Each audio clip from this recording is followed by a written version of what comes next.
Henry, please keep away from that window. Don't take chances if you think we're in danger. Elsa, she's going to see that man next door again. I don't like it. Oh, I don't worry about her. It's all right, dear brother. Just don't take unnecessary risks.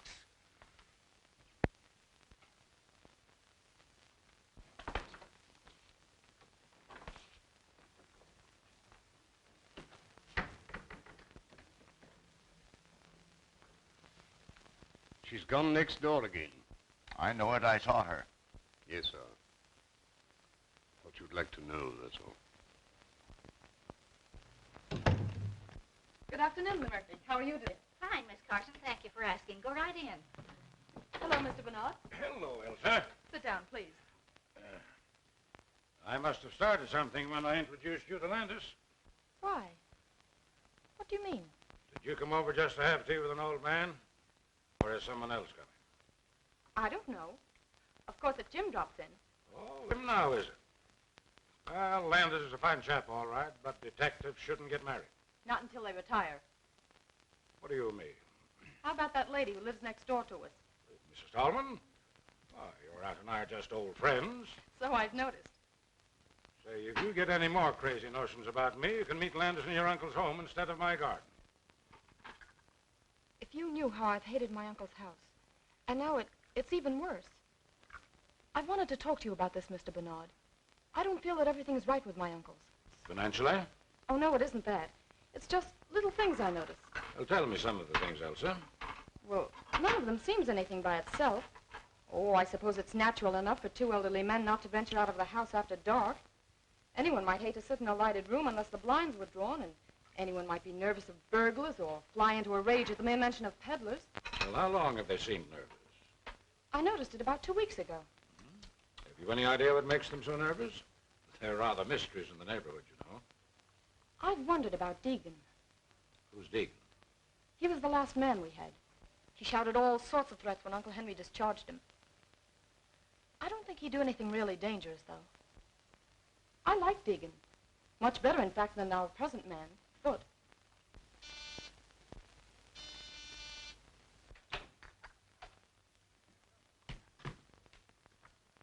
Good afternoon, Mr. Bernard. Hello, Elsa. Sit down. I'll pour you some tea. Are you all through? Yep. I have my man in jail, and my work here is finished. I'm going to town tonight. Give my regards to all the gang at headquarters. I surely will, sir. But don't think for a moment you're forgotten. The old-timers all hold you up as a shining example to me. They call me Sherlock Jr. Well, the old ways had certain merits. Don't disregard them entirely. You're not finished already. What's the hurry? I was going to take you for a little drive. It's the last chance I'll have for a while. Oh, don't mind me. I'll go for a stroll. Sit down. We have nothing to say that can't be said before you. Oh, haven't we? Hello, everybody. Having a little tea party? Mr. Landis, this is Mr. Blake. How are you? Oh, yeah. Mr. Blake is my paying guest. Calls himself a chemist. And if making horrible stenches is any criterion, he is. I'll surprise you one of these days and make Dr. Milliken take a back seat. I'll bet he's worried. Mr. Break in? Oh, excuse me. What is it, chum? Oh, excuse me, please. I want some carbon tetrachloride. Oh, what do you know about carbon tetrachloride? Oh, me want a metera. Oh, yeah? Come on out to my laboratory. Oh, thank you very much. Let's go before Blake gets back. Oh, he's not as bad as all that. But remember, this is my last day here. All right, run along then. I'll be seeing you again soon, sir. You don't have to tell me that.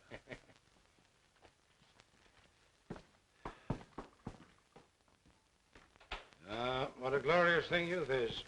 Pity it's wasted on the young. I beg your pardon, sir? Oh, nothing, nothing. Aren't you going to let Mr. Blake have some tea? What's the matter, Blake? Oh, nothing. Has Miss Carson gone? That's your hated rival kidnapper. Who is he? Oh, a youngster who got on the detective force through political pull, then upset all predictions by making good. I should think she's better than that. She'll inherit all her uncle's money, won't she? Yes, and the old misers are quite wealthy, too. You said you'd see the way was clear for me, and you haven't kept your bargain. Keep a civil tongue in your head, you pup. You better talk to her, or... Or what?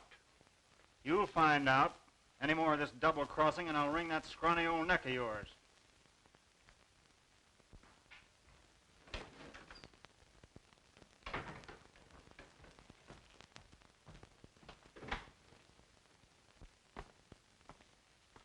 Won't you please say yes, dear?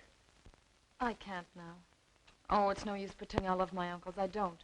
They wouldn't let me when my mother and father were killed and I first came to live with them. But they need me, Jim.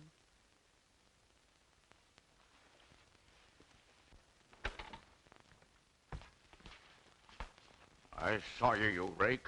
Under my very nose. Now get into the house, you baggage. Hold on, sir. You must be crazy. I'll show you a load of buckshot how crazy I am. Get out of here. Wait, Elsa! I'm going to marry your niece whether you like it or not. Over my dead body. That may be a prophecy. What's that? Excitement is dangerous to a man of your age.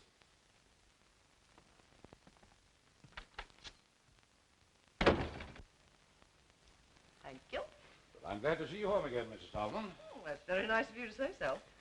For two reasons. Have you seen Elsa's uncles lately? I'm as welcome in that house as a polecat at a garden party.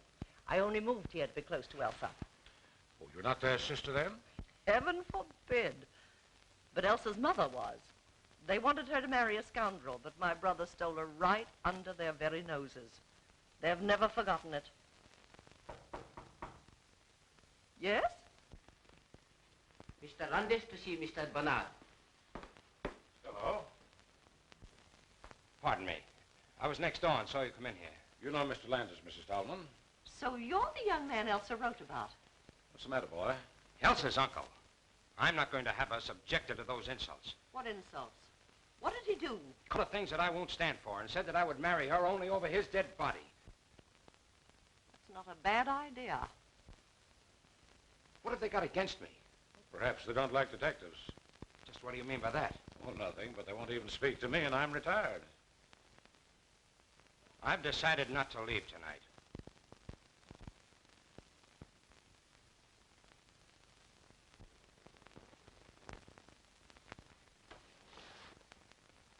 Henry, there's a man sneaking about the garden.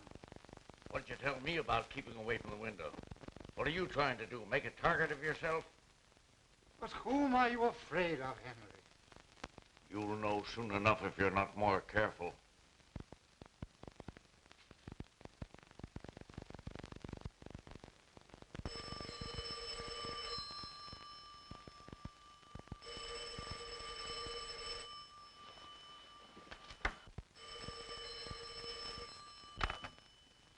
Hello?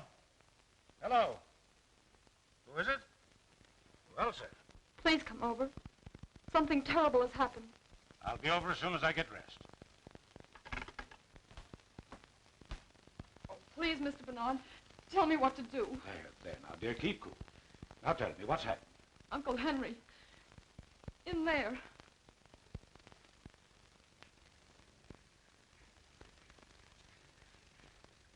Oh, no, no. I can't go in there again.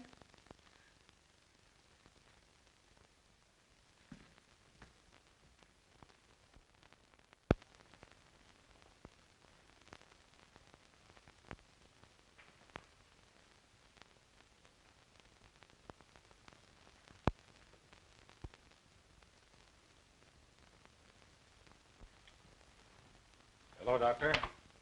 Henry Carson is in there in the library, stabbed in the back. Great Scott. Murdered?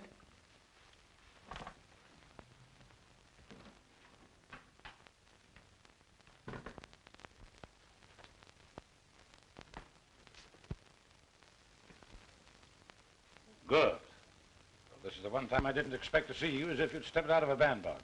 Did you think I'd be wearing an old flannel nightshirt?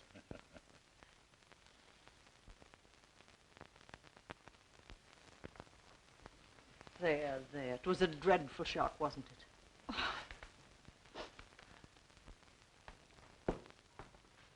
Come in and stay at the door, Jim.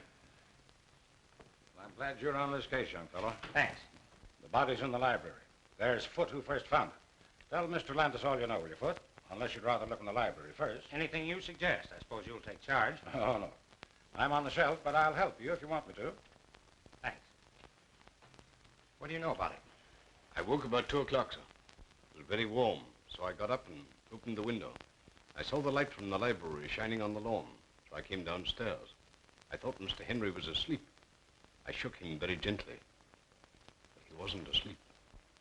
I called Miss Elsa. Elsa, were you awake when the butler rapped on your door? Yes.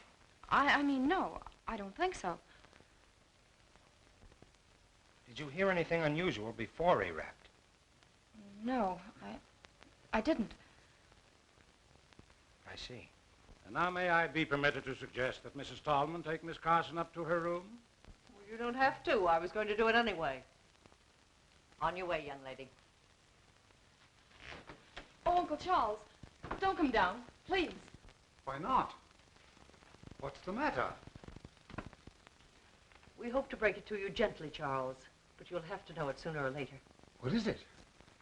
Why don't you tell me? It's Uncle Henry. He's dead. Dead? Henry. I knew it. My poor brother. I'll go next.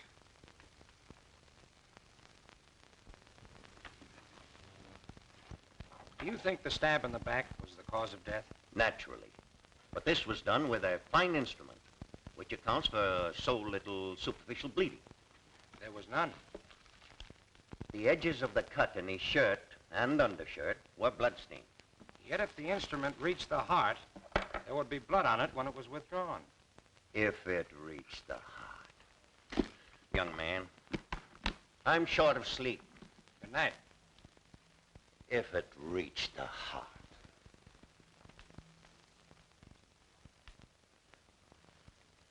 Seems annoyed, doesn't he? Well, naturally. First you doubt the wound is the cause of death. Then you talk about it having reached the heart. That's right. So I think I'll be saying good night, too. Now, listen. I don't want to bother you if you're not interested, but I'd be mighty grateful for your advice and assistance. Will you help? Well, if you put it that way, I'll do what I can. Okay.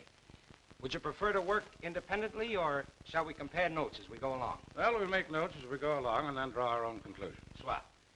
Now, if you don't mind, I'll start with this room. All right, young fella, go ahead. I'll follow you.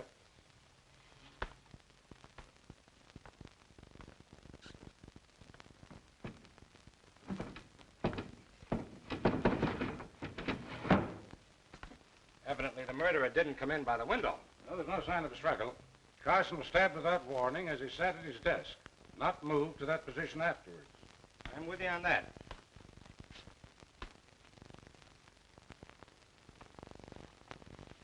Hey, look here a minute. How do you suppose that blood got there? Did you expect to find it? No, just noticed it. What do you make of it? I don't make anything of it unless someone cut himself accidentally. Carson's wound never bled like that. Look, there's a little mark here, too, in line with these spots, where a sharp point scratched the shellac. That's interesting. Someone dropped a sharp instrument here that had blood on it, and the blood dripped a little. Mm-hmm. Well, for the present, that explanation ought to serve. But where's the weapon? I haven't seen a sign of any possible weapon, blood-stained or not. What's that on the little table by the sofa?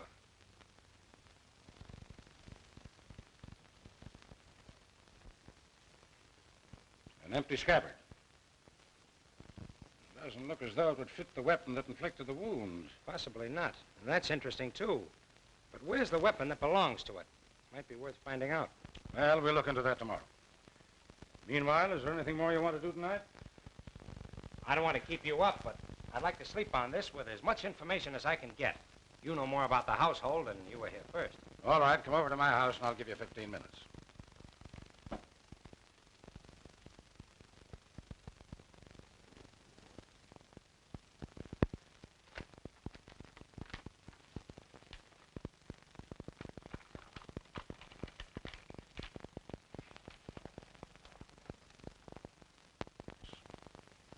Only got to know Elsa through her aunt, Mrs. Tallman. Well, that about covers everyone. Well, except Peter Blake, my lodger. What has he to do with it? Oh, probably nothing. But he's had his eye on Elsa for some time, and he knows she'll inherit her uncle's fortune. Well, as far as that goes, I could be suspected myself. Or Mrs. Tallman. You remember what she said. Well, now there's something else. Elsa was very agitated, of course, but wouldn't let me send for the police, which struck me as, well, unusual. She naturally wants to have the murderer punished. Yes, you think so? Yet when I suggested that she send for her aunt, she stammered a very poor excuse. But you did send for her. Oh, yes. Now, don't misunderstand me. I don't for a moment suspect either one of these two women. But there's something peculiar at the back of Elsa's attitude. She's fond of her aunt, isn't she? Oh, devoted to her. Well, I guess that's all. Well, yeah. Let me show you what I found. I found it beneath the dead man's hand.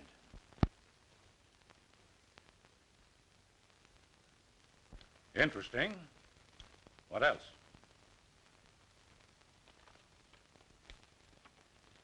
A dead mouse. Well, that's interesting, too. It's prima facie evidence against the housemaid, but it's not just the kind of evidence we're looking for, is it? Maybe not. Who knows? Good morning, dear.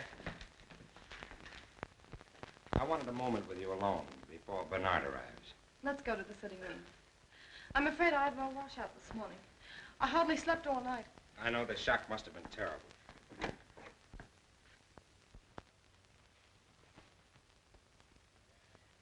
Jim, I'm terribly upset.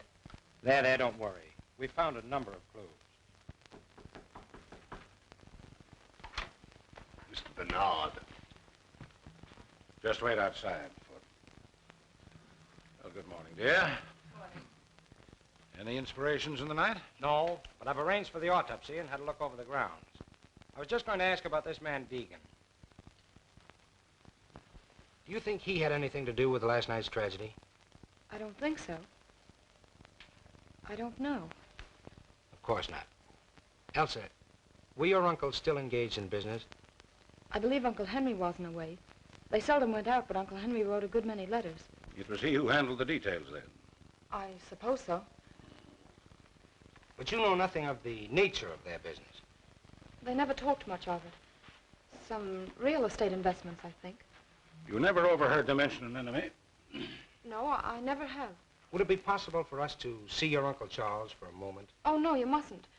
Please, don't disturb him now.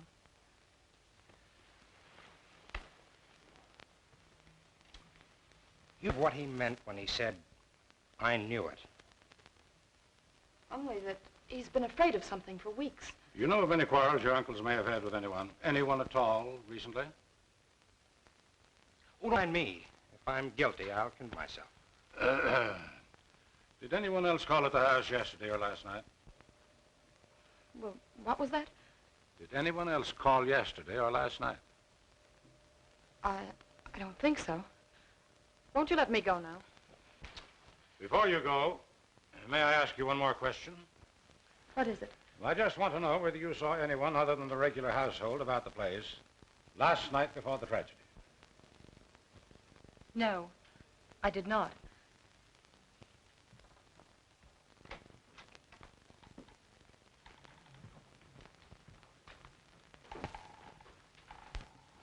Come in, Foot.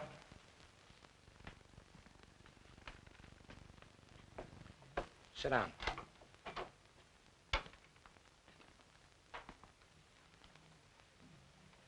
I have a few questions to ask you. This is unlocked, Foot. Did you lock it last night? No, sir. Miss Elsa is in the habit of doing that before she retires. But you locked up the rest of the house. Yes, sir. When I retired, the cook was reading in the kitchen. Mr. Henry was in the library, and Miss Elsa was in her room, I believe. Is there anyone else in the household? The housemaid, Helen Smith. Thanks, that's all. Send the cook in to us. Oh, wait. Did you see or hear anyone last night? Not exactly. What do you mean by that? Nothing, sir. Okay, send the cook in. A little experiment in psychology. Foot knows that we know he's holding something back. You'll have a good alibi. All the better. We'll check it and place him in the case one way or another. Come in. I'm afraid I don't know your name. Miss Dubbin, sir. Now, Miss Dubbin, I want you to tell me what happened last night. Sit down, please. Well, it was after dinner when the dishes was washed up with the help of Helen Smith, who is always neat and helpful with a quiet tongue and tidy ways. Not like that Mr. Foote who thinks he owns the house. Skip that. Go ahead. Mr. Foote had some silver to polish in the pantry, so I settled down to read a book called Passions in the Purple. And, sir, while I don't go much for princes or princesses in a rule, I must say those two was as deserving a pair of young lovers as you could ever hope to find. Exactly.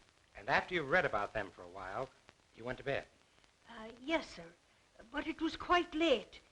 And then I had such a fright. What frightened you? It was nearly midnight when suddenly I looked up from the book page as if some power outside myself had drawn my eyes to the window. And there was a man's face, right up against the glass. I nearly fell off at the chair, because in the book the prince has been captured. Did you recognize the face? No, sir. I was much too scared. Did you warn Mr. Henry? Me warn Mr. Henry? With his terrible temper? No, sir. But I told Mr. Foote this morning. Quite right. We won't detain you any longer. You may go.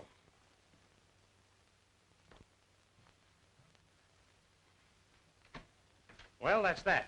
What do you make of it? I think I'd like to have a few more words with our friend Foote.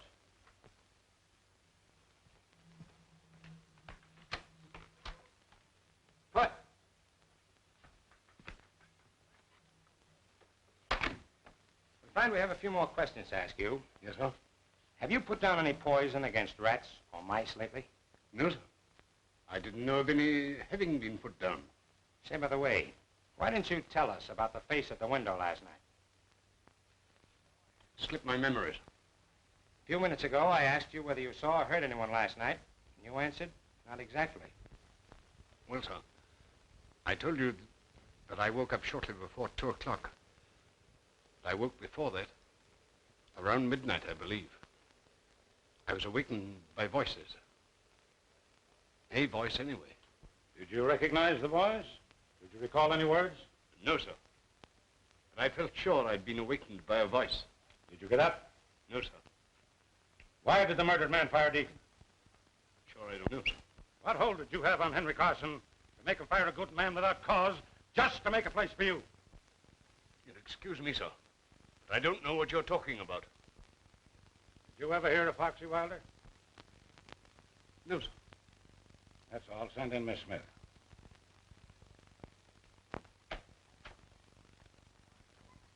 What was all that about? The shot in the dark that hit him. Did you see Foote take it? I certainly did. Who the man? Forger that I haven't seen for 15 years or so. He was arrested twice, but wiggled out of both convictions. We have his fingerprints, though, and I'm practically certain he's the same. The idea that he might have had a hold on Carson out of the past is interesting. Yes, very interesting.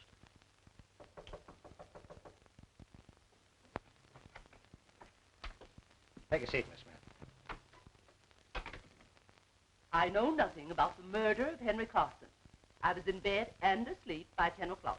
Miss Smith, did you sweep the library this morning? I did not. It was swept the day before. Did you dust the little table by the couch? Of course I did. Did you see the dagger there in its scabbard? Of course. To whom does the dagger belong? To... Why? We're asking questions. To whom does the dagger belong? I haven't any idea. Does it belong to Miss Elsa? Well, if you're trying to accuse that poor innocent girl... Does belong to Miss Elsa, eh? I haven't the faintest idea. That's all, Miss Smith. You may go.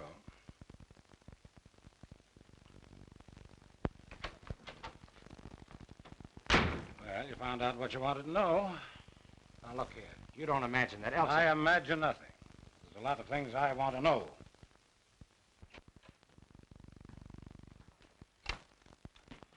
Hello, what's up? Who? Henry Carson. He was a friend of yours, I believe. Well, I just knew him, sir. What are you, doing here, Mr. Blake? Oh, just experimenting.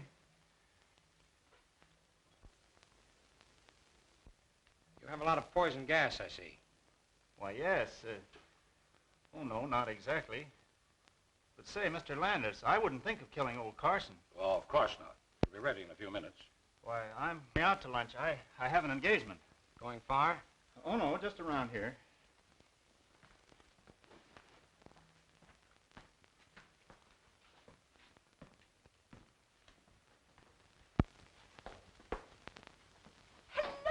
Well, you've just missed lunch. What's the bag for? Uncle Charles insisted I come to stay with you. Well, wonders never cease. Well, you're welcome, my dear. Take any room you like upstairs and make yourself at home.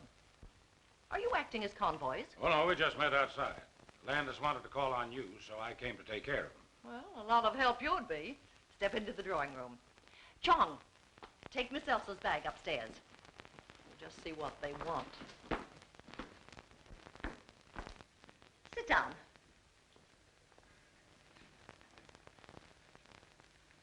You want to talk to me? Did I or did I not kill Henry Carson? That'll do for a start. Well, what do you think? You're a detective? You'd be surprised at the number of charming-looking women that permit themselves the luxury of murder. You know, I'm beginning to like you. But you haven't answered my question. I'm not going to, young man. Find out for yourself. I'll admit I once shot a man, but it was a very poor shot and I was terribly ashamed of it. Carson's death was no great grief to you, was it? No. I'm a good hater, as anyone who is unkind to Elsa will find out. Have you been in touch with the Carson house lately? Let's see. We talked it over last night. But we couldn't imagine who might have done it. I mean, were you in touch with the Carson house, Mrs. Tallman? Why, I haven't seen Aunt Marion for days. But you talked to her. After we found Uncle Henry, Aunt Marion came over, you know. Don't be silly, child. You telephoned me last night about 10 o'clock and asked me to come over. Why didn't you tell us that, Elsa? What has telephoning my aunt to do with the murder? It might have a lot to do with it. Did you go? No. I knew that a row with her uncle would just make matters worse for her. Was it because of the incident between your Uncle Henry and me? Yes, he was much worse after you left. Now, you mustn't let our visit upset either of you. Oh, certainly not. But on the other hand, Mrs. Tallman, I must ask you not to attempt to leave town. I have no intentions of leaving town. You'll find it very hard to arrest me while Chong is still with me. Good afternoon, gentlemen.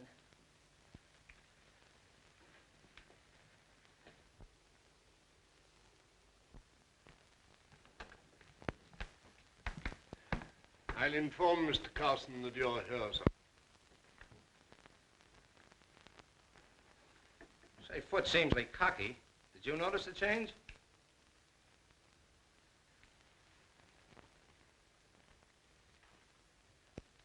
What's the matter? Never going to speak to me again? Look here, young fella. What is the idea of that last crack to Miss Tallman? Too bad if it turns out to be her. You go chase yourself. Well, gentlemen, here I am. Be seated, gentlemen, please.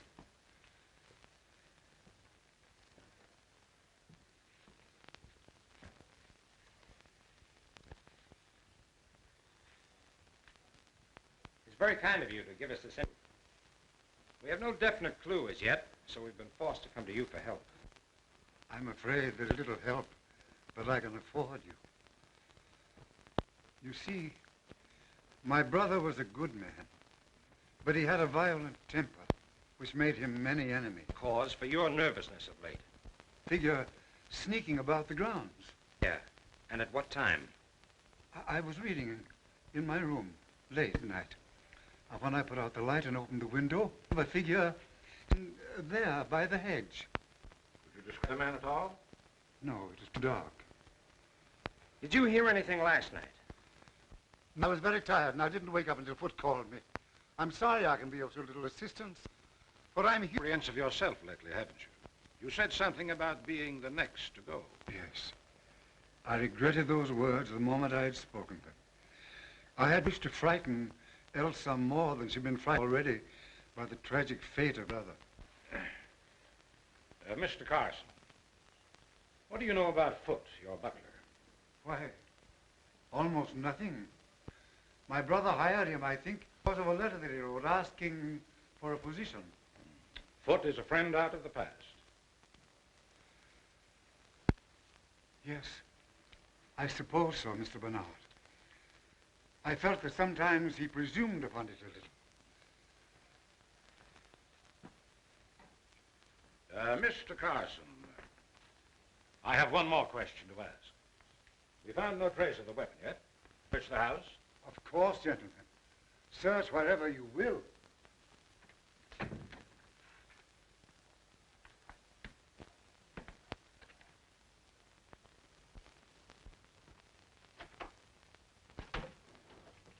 No use looking in there. If it were hidden among her clothes, she'd have found it herself.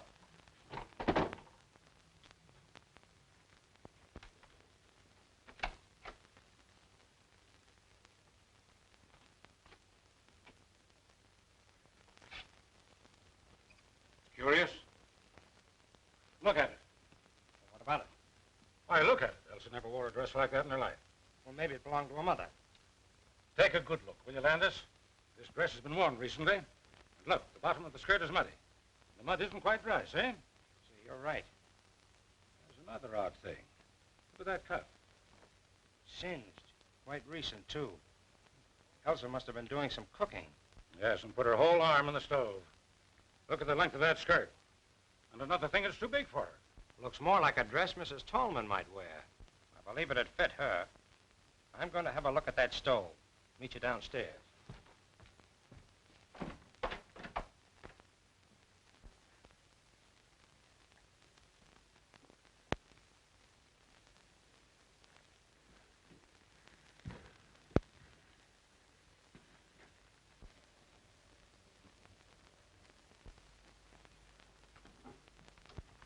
Excuse me, sir.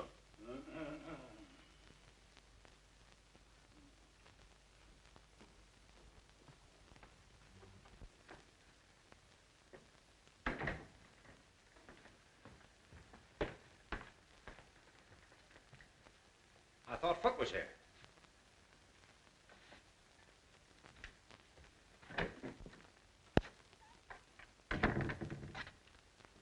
Foot. Do you remember anything more about the voice that awakened you earlier in the evening? I really don't remember anything more than I told you, sir. Well, do me a favor and try hard to remember now, will you? I'll try, sir.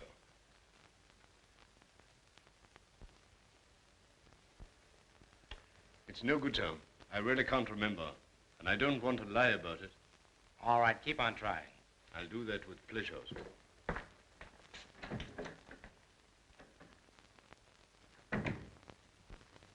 No, I can't say that I noticed anything peculiar about the library chandelier. Well, I did. When we were waiting in there for Charles Carson, I happened to look up at it. One of the gas jets was fully open and parallel with the pipe. But Great Scott, man, we would have smelled it. Oh, no, we wouldn't. The cook tells me that Henry Carson had had a scrap with the gas company and it was shut off all over the house. She uses a coal stove. That's how I found out about it. What harm could it do then if it were open? When I went in to speak to Foot, it was closed again. But who would have touched it? Was Foot in there long enough to have turned it off? Oh, quiet. What on earth has that got to do with the case? You don't see the connection? No, frankly, I don't. Well, possibly not. It was just a crazy idea I had about Blake. I don't take much stock in this affected humility of yours, young fellow. Come on now, watch the connection. We'll see. Oh, I think the facts out of the cook that the man at the window looked like a foreigner. Wore a cap, had gray or blue eyes, an unshaven face, and a black mustache. A complete description. Either she was lying in the first place, or she's made it all up. No, she didn't know she knew it. And we'll have no difficulty in finding it. Want me to do it? I'd be glad if you would. And now, before I leave, I think I'll pay Mr. Blake another little visit.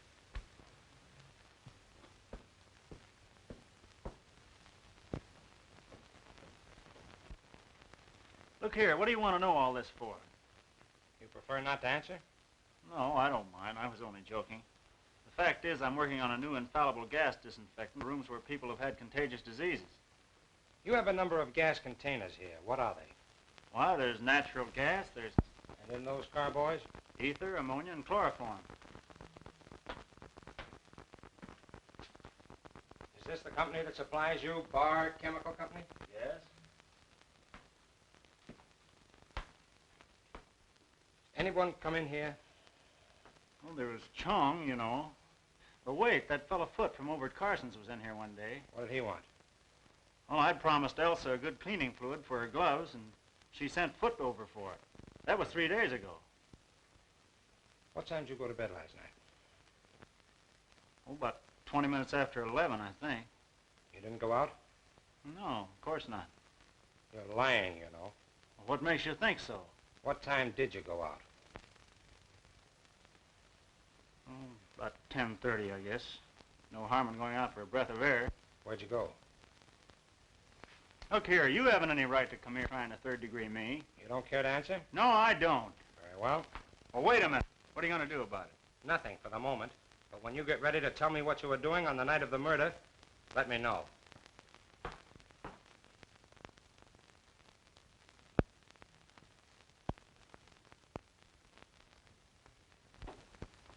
Good morning, good morning.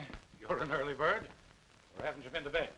You realize this is the third day now and we're just about where we started? Oh, I wouldn't say that. Well, I'm anxious to hear what you found out yesterday. Good. Sit down, then.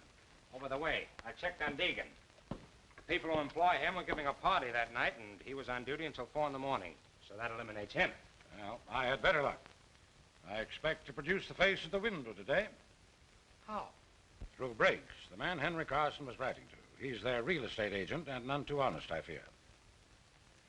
I found out through Briggs that the Carsons own a number of tenements that he bought for them under an assumed name. He also admitted that there have been a number of fires in those buildings lately. Obviously, sapphire bug. Were the buildings heavily insured? Yes, but that doesn't seem to be the angle. In fact, Henry Carson told Briggs to take steps to stop the fires. Briggs engaged a private detective, but the fires didn't stop. There was an attempt at firing one of the buildings on the very night Carson was murdered. What time? A little before midnight. Well, then the same man couldn't have killed Henry Carson. Well, he'd have had time, only it wasn't a man. A woman? The private detective described her as being tall, dress of some dark material, small hat and a veil. She moved with a free, swinging stride, like a woman who'd been used to an outdoor life. But that's extraordinary. The description fits Mrs. Tallman.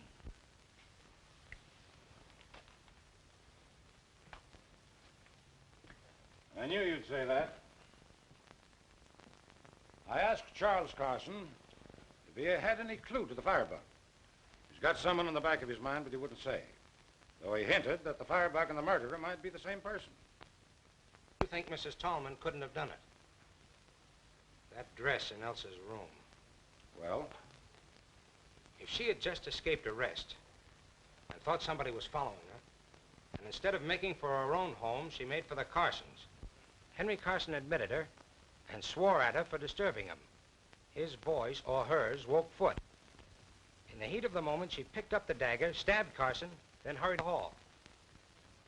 Now let's say that by that time, Elsa had come out into the upper hall, and so Mrs. Tallman pulled herself together, went upstairs to the girl, and borrowed another dress to go home in, leaving hers with the singed cuff. So you figure that you put two and two together, eh? His attitude? Yes, but it wouldn't explain the face at the kitchen window, which is an exact description of one of Carson's out tenants. The man who lost his wife and child in one of the fires. Let's go see Foot. Good morning, Doctor. Yes, and I was here very late last night. Carson's in pretty bad shape. Now, what's the matter with those servants? I've rung 3 times. Oh, good morning.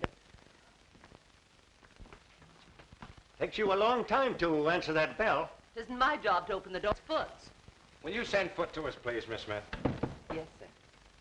You could wait in the library.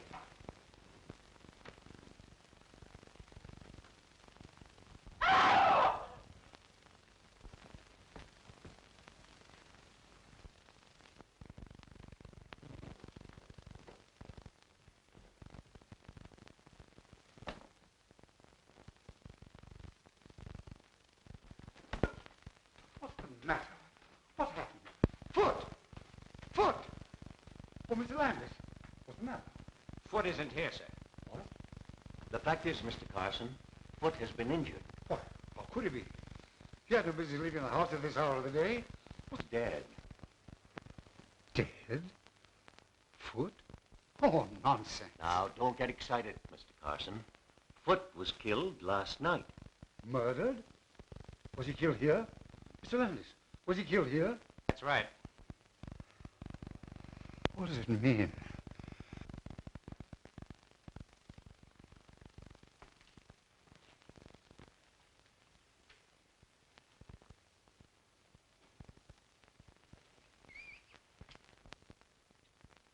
Here, Landis.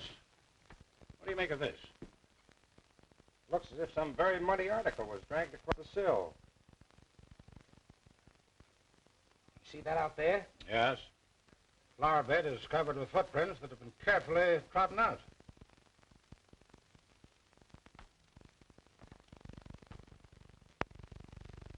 Did you look at... Oh, traces of... Your eyes are better than mine, young fellow. He must have dropped his dagger in the mud. Or buried it after the first murder and dug it up again for this one. Another murder, all right. Exactly. He's been dead probably 7 or 8 hours. He died instantly, or very nearly so. The wounds are very similar, and were probably made with the same instrument with which Henry Carson was stabbed. Yeah, just a minute. Where are you going? Let me go. Keep your hands off me, Jim Brooks. What do you mean, poking your nose into other people's business? Asking me where I'm going and doing. Stop that noise. You want Mr. Carson down here again? Well, I'm not going to stay in this house to be murdered, too. Go back to the kitchen. If you try to leave this house before I give you permission, I'll put you in jail.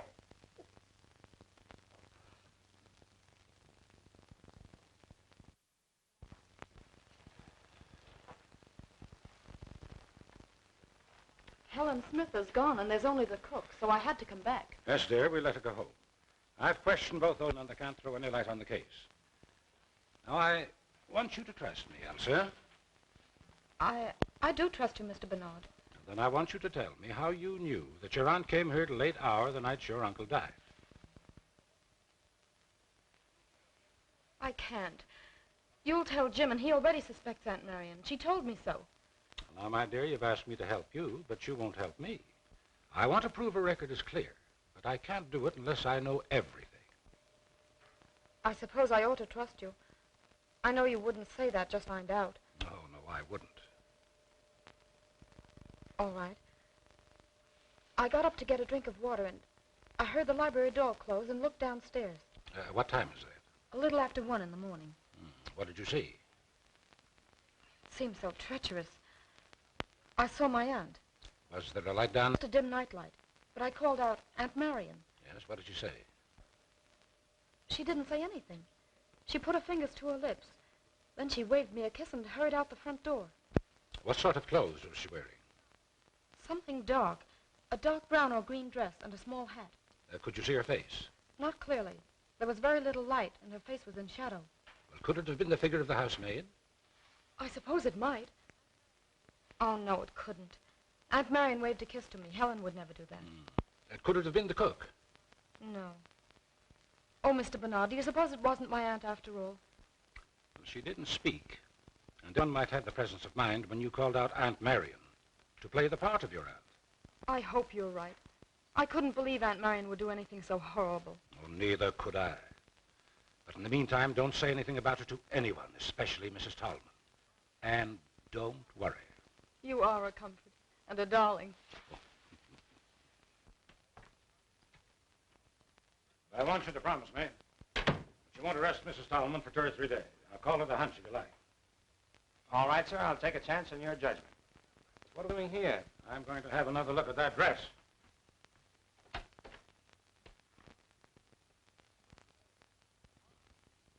Gone.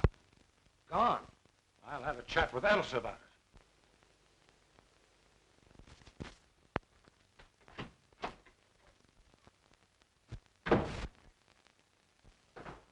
Here's your man, sir. Is this the man you saw at the window? It's the very man, sir. We have a few questions to ask you. Come in here.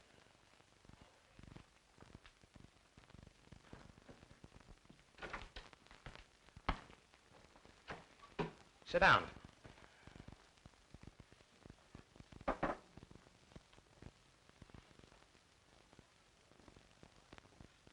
Honest gentlemen, I don't know nothing about it. Don't worry about that now. Sit down. We haven't accused you of anything yet, you know. Now, you tell us your story in your own way. Well, it was like this. A month ago, I was a contented man with a wife and a baby. He was as pretty a kid as... Well, I'd been working one night, and I was getting home late. I saw a lot of people running towards my street, so So I ran too.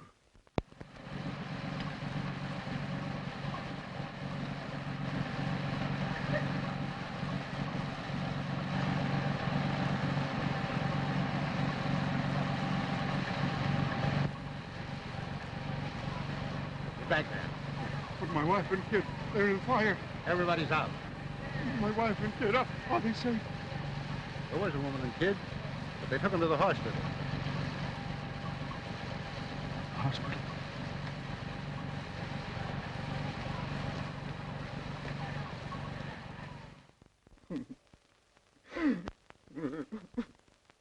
Excuse me, gentlemen. I ain't been the same since that night.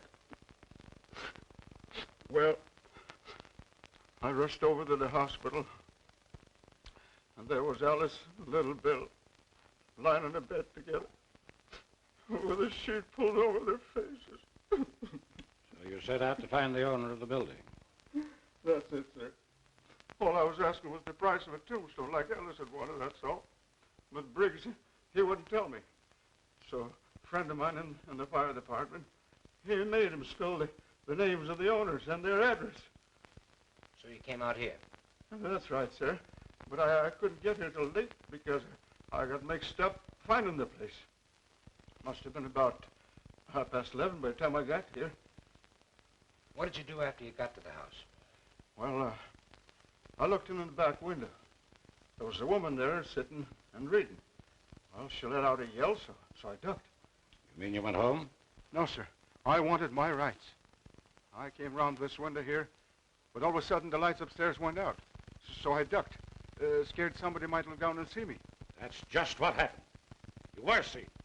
Now come clean. So help me, I'm telling the truth. Well, after a while, I crept back and looked under the shade. At this desk here, there was an old man looking over some papers. Did you rap on the window? Not me, sir. I wasn't looking for trouble. I just walked along the house to see what kind of a car they had, to see if they was rich. The garage was empty, so I went home. Is that all? I guess that's all.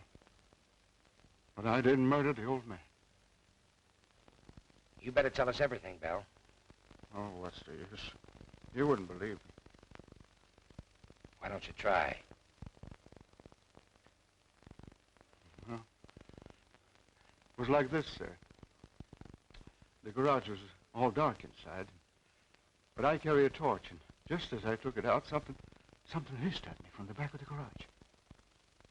Hissed at you? Yes, sir, I'll swear to it. It scared me so bad that I ducked again. Then how did you know there was no car there?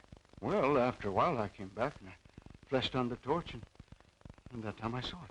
Well, what was it? I said you wouldn't believe me, but I'll take my oath it was a snake, wiggling away toward the back. You sure it wasn't a long red herring?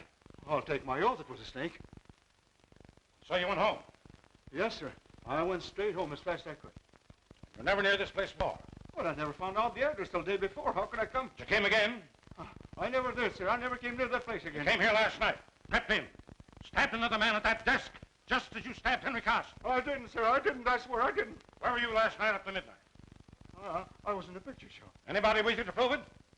No, sir. I went alone.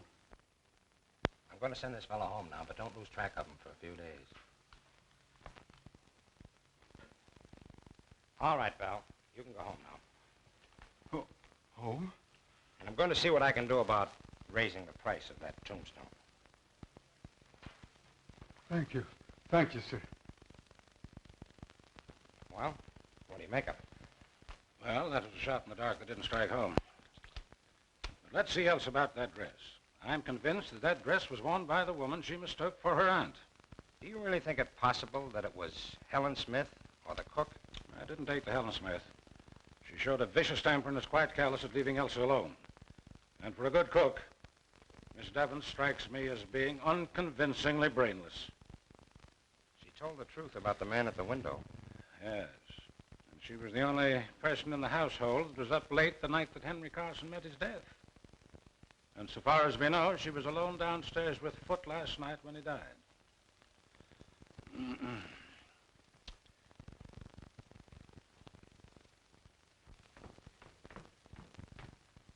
Where are you going with this? To the kitchen, sir. And the incinerator, I suppose.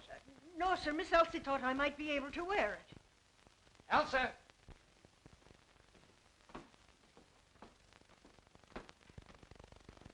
Did you give this dress to the cook? Why, yes. I found it at the bottom of Foot's trunk. Foot?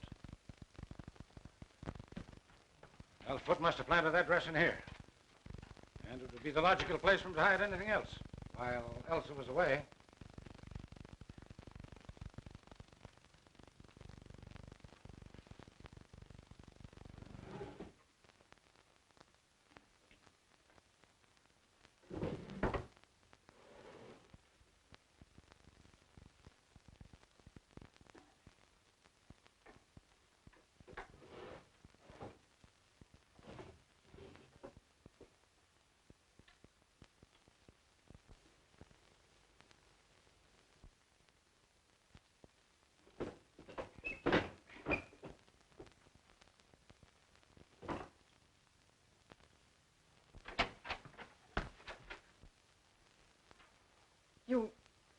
You found it. Yes, Elsa, where you hid it. Oh, I know I shouldn't have done it, but it lay there. Where? It lay on the floor of the library. Foot hadn't seen it, so I sent him for water. Then I ran upstairs and threw it in my wardrobe. That's why you called Mr. Bernard from upstairs, but why did you hide the dagger, Elsa? Oh, don't you understand? I thought I had seen Aunt Marion leaving the library. When I saw that dagger covered with blood... Then you washed it and later hid it in the drawer. You did a very foolish and dangerous thing. Oh, it wasn't as bad as all that, dear. There are other clues, you know. I'm sorry. But I'm not frightened anymore. The gentleman from the chemical company wants to see you, Mr. Landis. Oh, thank you. Will you come too? Excuse us, dear.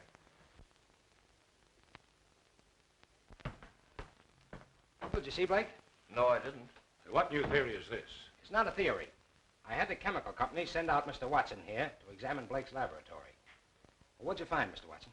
The pressure is good in all the gas tanks except the carbon monoxide. Which means? That most of the gas has been drawn off. Well, could it have leaked out? Our tanks don't leak. Somebody might have left the tap open a little, but if he did, he'd be lying around there somewhere. Well, that's all I wanted to know. Thank you. I'm glad to help you if I can. Oh, you've been holding out on me, eh? Not on facts, only theory. Carson's wound didn't bleed. That's why I made such a point of whether it reached the heart or not. My idea was that when Henry Carson was stabbed, he was already dead. The autopsy showed a scarcity of oxygen in the lungs. In that case, the wound wouldn't bleed at all. It didn't. But let's take the evidence in order. First, there's the mouse. The little beggars never die out in the open unless they've been poisoned, but nobody had put down any poison. Well, where's the connection? Suppose that Henry Carson had been sitting quietly at his desk, and Mr. Mouse ventured into the middle of the room. Then let's suppose that death suddenly gathered both man and mouse at the same instant. Carbon monoxide. Suppose we see if your lodger is in.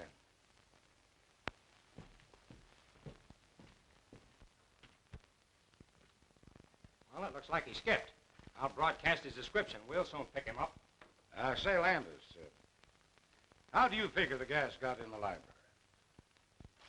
From the gas jet and the chandelier. Blake tapped the pipe and let in the carbon monoxide from the tank.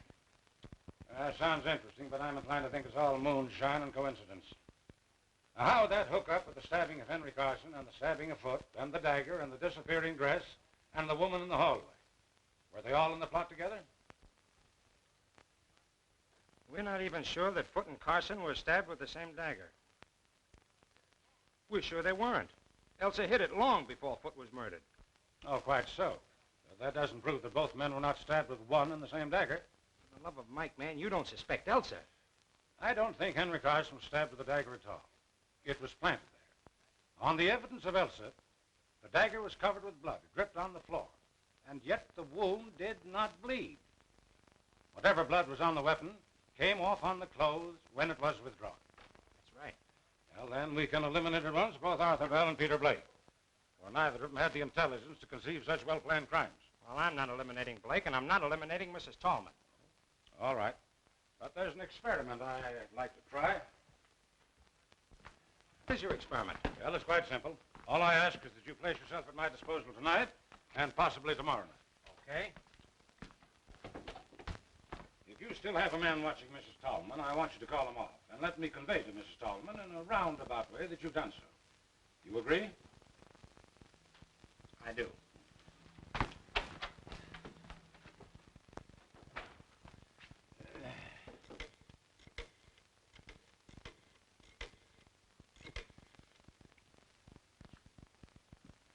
Hello, Elsa. Well, I think I have some good news. Landis has agreed to remove the man who's watching Mrs. Tallman. And he doesn't suspect her anymore? Oh, may I tell her so? Oh, I don't see why I shouldn't tell her. I don't think there's any secret about it. Well, I wouldn't be surprised if we had the real culprit any time now. Oh, it's a pleasure. Goodbye. All right, I've called off my man. What next? I want you to go back to your hotel and stay there quite openly. And about 11 tonight, slip out and creep up to my back door without letting anyone see you. Anyone at all. Can you do it? I think so. All right, then. Off with you.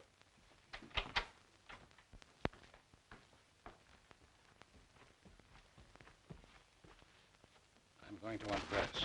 You wait here until I come out again.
Say, what's the idea? That's the experiment. Don't talk, not a sound.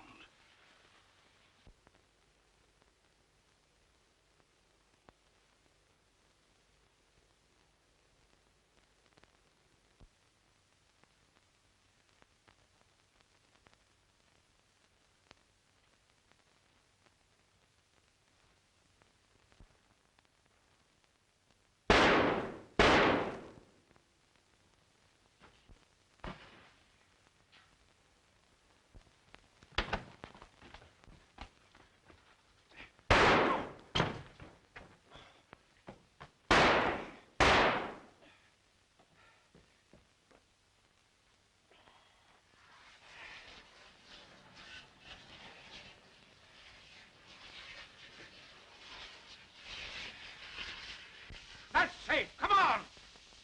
Are you hurt bad? No, just wait. Me hurry, we must catch her. Where the deuce are you going? What is all this? Now, this is my show, Landis. Bruce here is the detective working for me. You identify the firebug, Bruce? All but the dresser, same height, carriage, and walk. Uh-huh.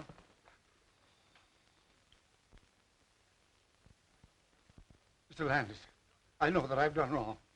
Would you tell me, please, if I'm to be incarcerated tonight or permitted to sleep here?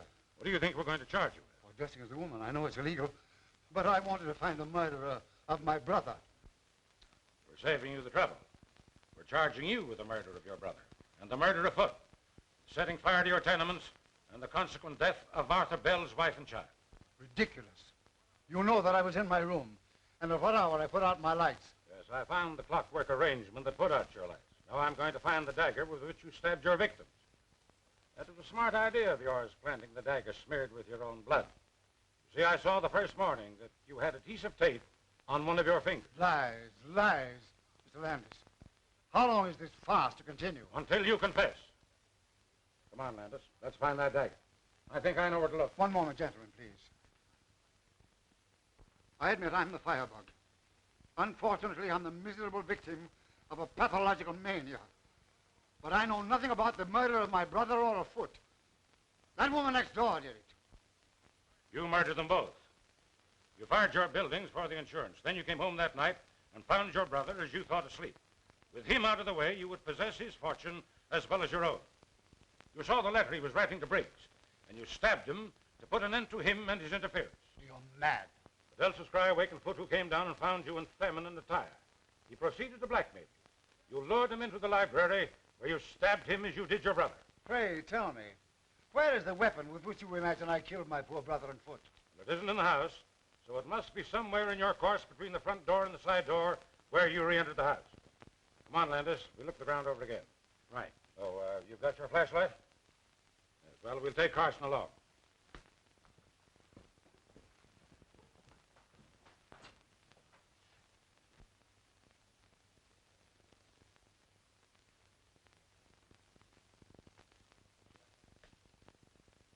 Look there, Landis. Doesn't it seem strange that such a tall plant should be tied to such a short stake? That stake? That wouldn't help it any. Bruce, pull it up and let's have a look at it.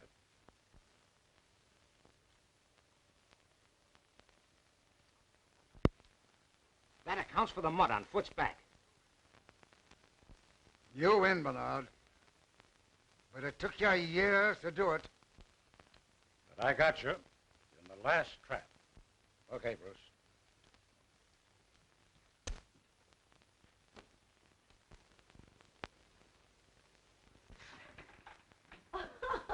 Cleared at last, and you're foiled again, Jack Dalton. I'm sorry, Mrs. Tallman. Oh, forget it. I suppose you want to talk to the mastermind. Yes, but I wondered... Oh, I know what you're wondering. I'll just see if she's presentable.